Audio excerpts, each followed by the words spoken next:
চাওক বিভিন্ন সময়ত আমি দেখিছিলোঁ যে বিভিন্ন দল সংগঠনে দাবী কৰি আহিছিলে মহকুমাত দাবী কৰি আহিছিলে আৰু যাৰ কাৰণে আমাৰ মাননীয় মুখ্যমন্ত্ৰী ডক্টৰ হিমন্ত বিশ্ব শৰ্মা ডাঙৰীয়াই তেখেতে সিদ্ধান্ত ল'লে যে এনেকুৱাকৈ দাবী চলি থাকিব। গতিকে দাবী যিহেতু চলি থাকিব সেইকাৰণে তেখেতে সিদ্ধান্ত ল'লে কি যে আমি জিলা সদৰসমূহ বাদ দি পেলাই বাকী যিমান সমষ্টি আছে প্ৰত্যেকটো সমষ্টিত যাতে একোখনকৈ আমি সমজিলা কৰিব পাৰোঁ আৰু সেই সমজিলা কৰাৰ লগে লগে আল্টিমেটলি মহকুমাৰ কথা নাই কাৰণ কিয় এইটো সমজিলা যিহেতু বা ডিষ্ট্ৰিক্ট গতিকে এই ডিষ্ট্ৰিক্টৰ পৰাই যিহেতু কাম কাজবোৰ গোটেইবোৰ চলিব মাটি বাৰীকে আদি কৰি বিভিন্ন ধৰণৰ খাজনা আদি কৰি এক্সাইজ ডিপাৰ্টমেণ্টে হওক পিএনআই আদি কৰি সকলো ডিপাৰ্টমেণ্টৰ কাম কাজবোৰ চলাৰ ফলস্বৰূপে কি হ'ব মানুহে বিভিন্ন ঠাইৰ পৰা পূৰ্বতে যেনেকুৱা ধৰক গোলকগঞ্জৰ পৰা ইয়াতে আহিবলগীয়া হৈছিলে বা ধৰক য'ত মানে চাব ডিভিজনত কাম বন নহয় এতিয়া ধৰক চাব ডিভিজনত কিছু সকাহ পাইছিলে আগতে কিন্তু য'ত চাব ডিভিজন নাই তেতিয়া মানুহখিনি আকৌ বেছি কষ্ট পাইছিলে আজি গোলকগঞ্জৰ যদি কথা কওঁ বা চাব ডিভিজনতো তেওঁলোকৰ মানে যিমান পাৱাৰ সেই পাৱাৰখিনি আল্টিমেটলি থাকিলেও জিলা আয়ুক্তৰ তাতে আহিবলগীয়া হৈছিলে গতিকে সেইকাৰণে নিজৰ ঠাইতে নিজৰ সমষ্টিতে মানুহে সকলোবোৰ বিষয় নিষ্পত্তি কৰাৰ কাৰণে যিটো ব্যৱস্থা কৰিলে এইটো এটা উত্তম উপায় আৰু মই ভাবোঁ যে এইটো সমগ্ৰ ভাৰতবৰ্ষৰ ভিতৰতে প্ৰথম অসমতে এনেকুৱাকৈ ডিষ্ট্ৰিক্ট কৰা হৈছে আৰু এই চিষ্টেমটো মই ভাবোঁ যে আগন্তুক দিনত অন্য প্ৰদেশো এইটো আমাৰ এই মডেলটো গ্ৰহণ কৰিব কাৰণ যিহেতু এইটো মানুহৰ কানেক্টিভিটিয়ে হওক বা মানুহৰ লগত যিটো যোগাযোগে হওক বা সম্পৰ্ক স্থাপনৰ কাৰণে এটা উত্তম এটা মাধ্যম আৰু মানুহে আমি যিহেতু কওঁ যে প্ৰশাসন যিমানে ৰাইজৰ কাষত চাপিব সিমানে মানুহে ন্যায় পাব গতিকে সেইকাৰণে আজি আমি সমগ্ৰ অসমত ৪৮খনৰ লগতে আমাৰ আজি ধুবুৰী জিলাটো আমি দুখন আমি সমজিলা আমি আজি উদ্বোধন কৰিম এখন আমি গোলকগঞ্জত কৰিম প্ৰায় আমি ১২টা বজাত আৰু এখন ৩টা বজাত কৰিম আমি বিলাচীপাৰাত মই সেইকাৰণে এই জিলাখনৰ ৰাইজক মই অভিনন্দন জনাইছোঁ আৰু পৰ্যায়ক্ৰমে পৰৱৰ্তী সময়ত যিসমূহত মানে হোৱা নাই যে এইটো ভাবিব নালাগে যে ৩৯খনত দিলে বাকীখন দিয়া নাই সেইটো ভাবিব নালাগে কাৰণ এতিয়াও মাটি বাৰীবোৰ নিষ্পত্তি হোৱা নাই বা ক'ৰবাত হয়তো সীমা বিবাদ আছে বা ক'ৰবাত কনচেনচাছ হোৱা নাই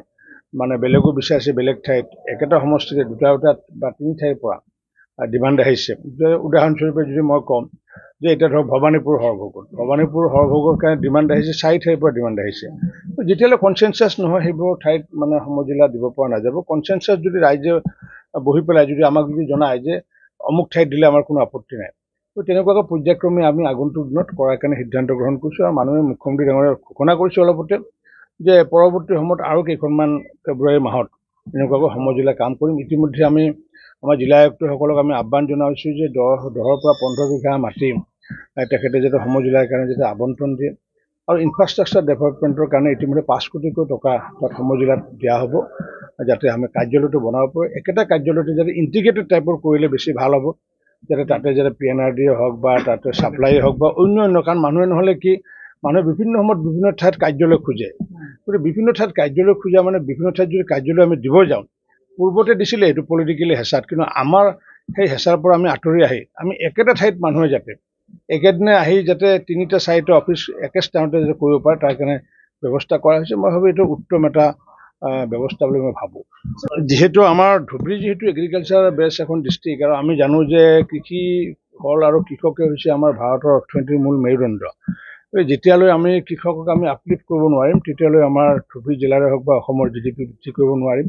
গতিকে আমাৰ কৃষিৰ লগতে যিবোৰ বাকী অন্য যিবোৰ ৰুৰেল বেছ ইণ্ডাষ্ট্ৰি আছে